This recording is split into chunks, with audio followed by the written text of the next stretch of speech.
Bismillahi wa bihamdi. Assalamualaikum warahmatullahi wabarakatuh.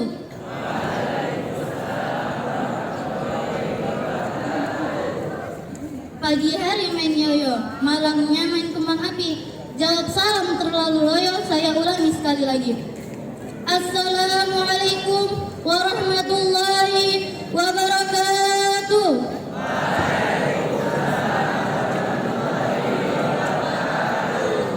Alhamdulillahi rabbil alamin. Wassalatu wassalamu ala asrafil anbiya'i wal mursalin wa ala alihi wa sahbihi ajma'in. Allahumma aslih ummata Muhammadin sallallahu alaihi wasallam wa farrijan ummati Muhammadin sallallahu alaihi wasallam warham ummata Muhammadin sallallahu alaihi wasallam wasyur wahfaz wa aiduna raddal watani fil alamin bihaqqi Muhammadin sallallahu alaihi wasallam. Rabbi shrah li wa yassir li amri wahlul 'uqdatam min lisani yafqahu qawli. Amma ba'd.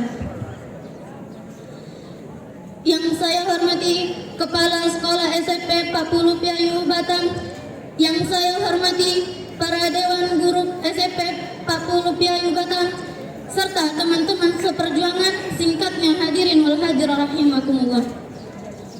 Alhamdulillah kita ucapkan karena pada bulan suci ini Allah masih memberikan nikmatnya kepada kita, baik nikmat iman, nikmat Islam, serta nikmat sehat walafiat, sehingga kita dapat berkumpul di tempat yang berkah ini. Allah berfirman, la in syakartum wa la azidannakum. Barang siapa yang syukuri nikmatku, pasti akan aku tambahkan nikmatku kepadanya. Seandainya Allah tidak memberikan nikmatnya kepada kita, mungkinkah kita akan dikumpulkan di tempat ini? Mungkinkah kita dipertemukan di tempat ini? Tentu saja tidak. Maka dari itu, kita harus senantiasa mensyukuri nikmat Allah, baik yang kecil maupun yang besar. Salawat serta salam tidak lupa pula kita haturkan kepada baginda besar kita, yakni Nabi Muhammad sallallahu alaihi wasallam, dengan melafazkan Allahumma shalli ala sayyidina Muhammad wa ala ali sayyidina Muhammad. Karena perjuangan dan pengorbanan beliau yang telah merubah peradaban manusia dari peradaban jahiliyah hingga peradaban Islamnya, yang membawa umatnya dari zaman kegelapan menuju zaman yang terang benderang.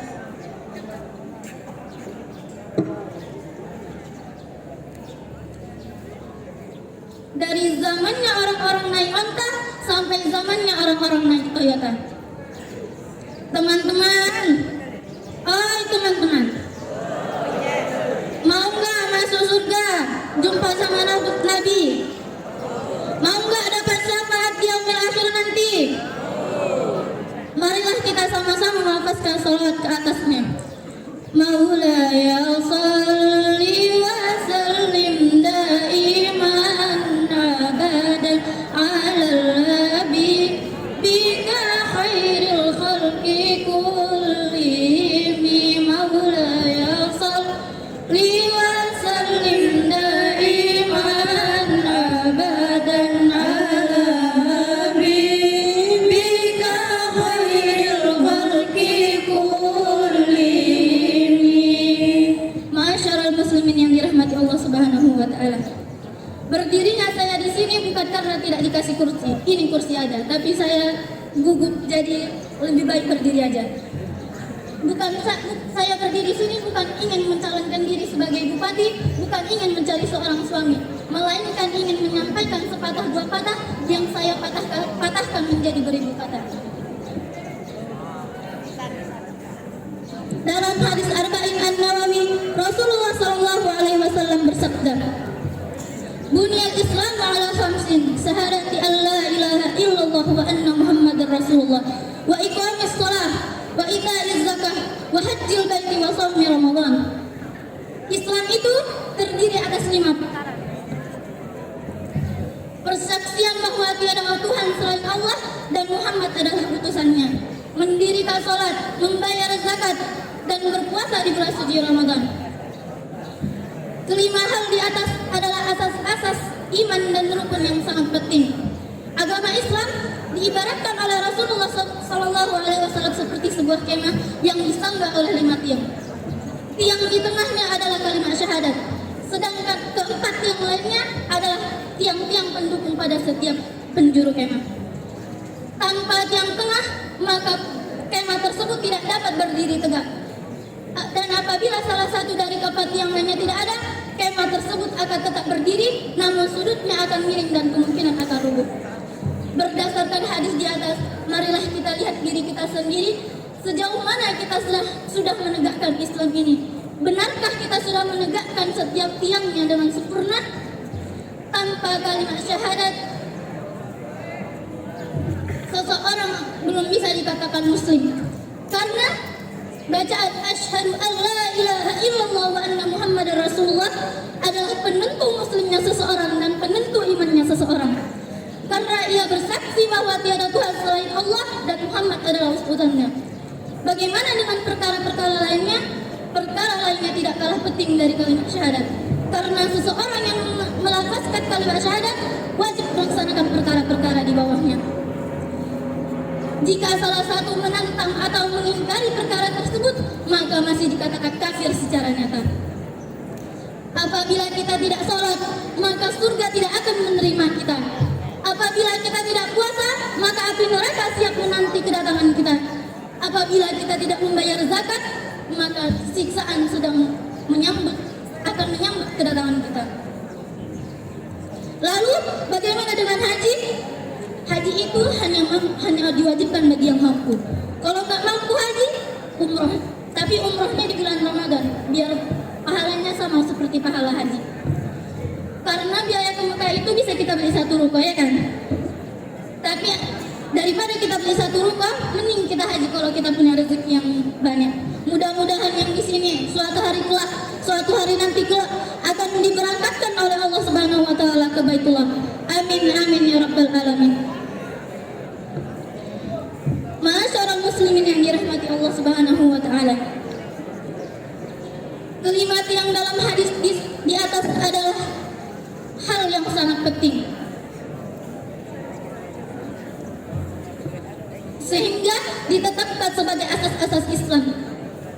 Oleh sebab itu,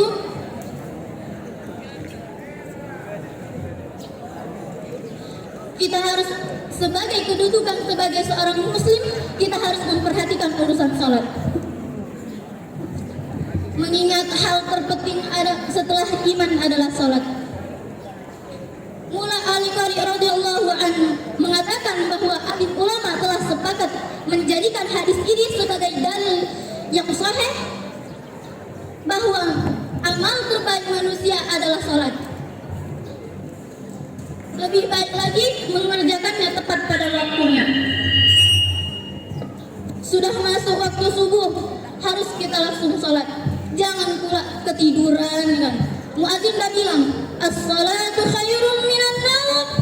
Tapi kebanyakan dari kita ambil selimut, tidur di atas kasur, tidur lagi. Tidak mementingkan salat. Na'udzubillahi min dzalik. Begitu pula dengan salat yang lainnya.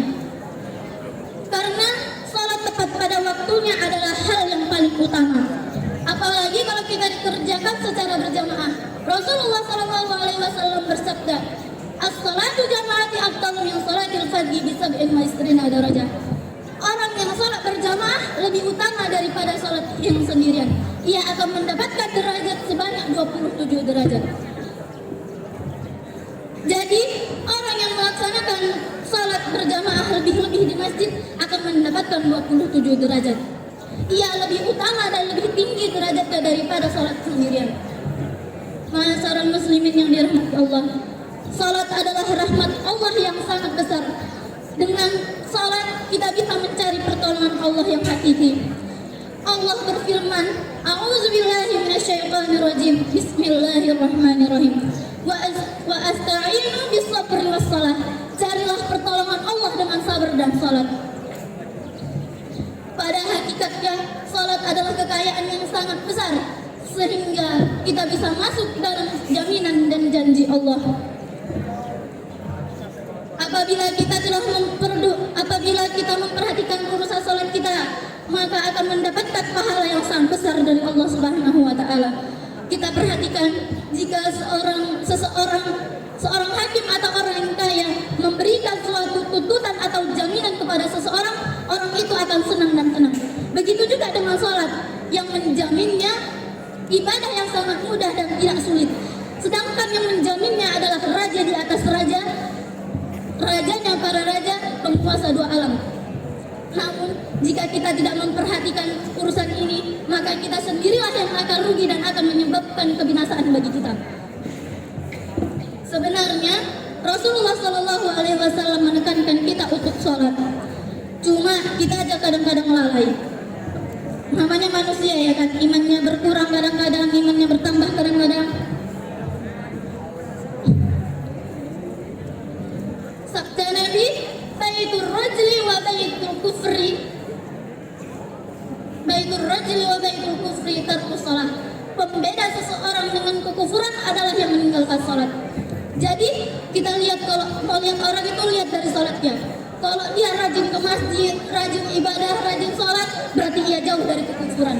Kalau dia malas ke masjid, malas sholat, berarti dia dekat dengan kekufuran. Sabda Nabi, bersegeralah sholat ketika mendung, karena barang siapa yang meninggalkan sholat akan menjadi orang yang kufur. Apa itu kufur? Kufur artinya menentang perintah Allah.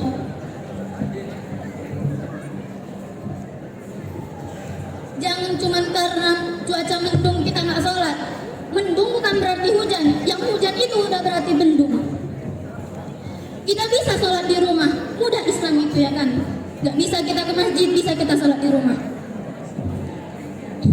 Dalam sabda Nabi SAW yang lain, barang siapa yang mengerjakan sholat, berarti ia sudah menegakkan agamanya dengan sempurna. Dan barang siapa yang meninggalkan sholat, maka ia telah menghancurkan agamanya sendiri. Jadi percuma kita baca kalimat syahadat, percuma kita puasa, percuma kita zakat, percuma kita haji kalau kita nggak sholat. Islam itu kuncinya di sholat. Kalau kita nggak sholat, percuma yang keempat perkara lainnya. Semoga kita semua di sini menjaga sholat kita yang 5 waktu, 5 kali dalam semalam itu. Amin. Ma'asyiral muslimin yang dirahmati Allah, alhamdulillah kita sudah memasuki puasa yang keempat. Pada puasa enggak? Puasa enggak? Alhamdulillah kalau puasa. Bertahan ya sampai maghrib. Jangan sampai di tengah hari karena panas ya kan, beli es di depan, minum di dalam kamar mandi. Jangan sampai, astagfirullah.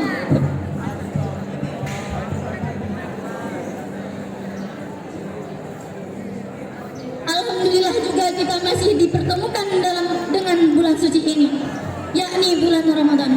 Apa saja sih yang ada di dalam bulan Ramadan yang suci ini? Pada bulan Ramadan Allah menurunkan Al-Quran yang disebut dengan nuzulul Quran.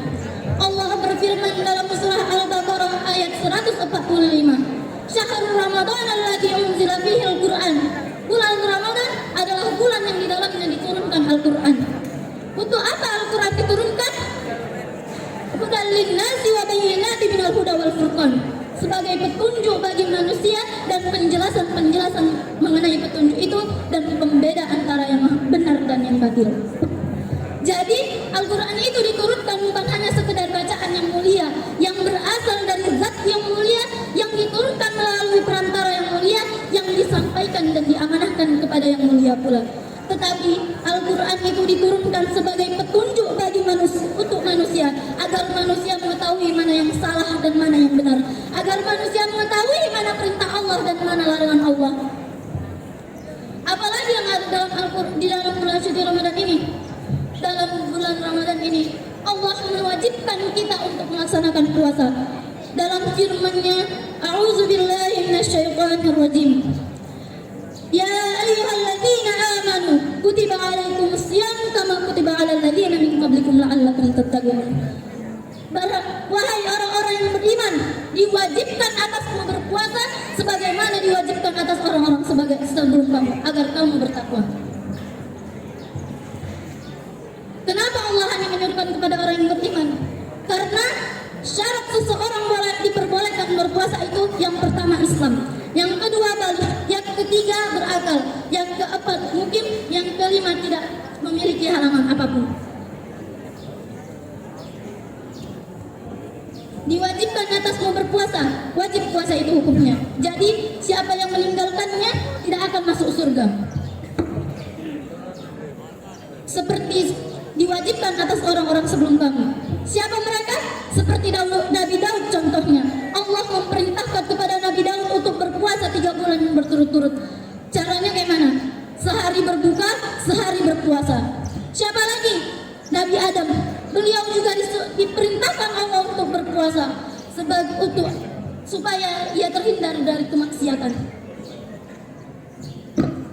Untuk apa? Kenapa Allah menyuruh kita untuk berpuasa? La'allakum tattaqun, supaya kita bertakwa, agar kita lebih mendekatkan diri kepada Allah Subhanahu wa taala.